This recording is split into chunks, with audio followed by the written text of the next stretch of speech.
ആയുഷ്മാൻ ഭാരത് പദ്ധതിയിൽ 5 ലക്ഷം മുതിർന്ന പൗരന്മാർ രജിസ്റ്റർ ചെയ്തു.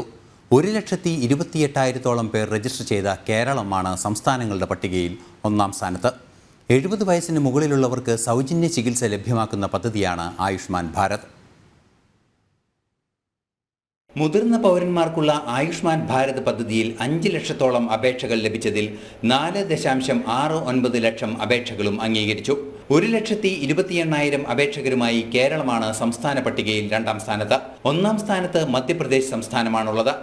ആയുഷ്മാൻ ഭാരത് പ്രധാനമന്ത്രി ജൻ ആരോഗ്യ യോജന പദ്ധതിയാണ് സഹായം ലഭ്യമാക്കുന്നത്. 70 വയസ്സിന് മുകളിൽ പ്രായമുള്ളവരുടെ കുടുംബത്തിന് 5 ലക്ഷം രൂപ വരെയുള്ള ചികിത്സ സൗജന്യമായി നൽകുന്നതാണ് പദ്ധതി. നിശ്ചിത നിരക്കിന് താഴെ വരുമാനമുള്ള കുടുംബങ്ങൾക്ക് പദ്ധതിയുടെ ആനുകൂല്യം ലഭിക്കും. എന്നാൽ 70 വയസ്സിന് മുകളിലുള്ളവർക്ക് വരുമാന പരിധി ബാധകമല്ല. 12.34 കോടി അതിദരിദ്രരുൾപ്പെടെ 55 കോടി കുടുംബങ്ങൾക്കാണ് പദ്ധതിയുടെ ആനുകൂല്യം ലഭിക്കുന്നത്. 2018 മുതലാണ് പദ്ധതി നടപ്പാക്കാൻ ആരംഭിച്ചത്.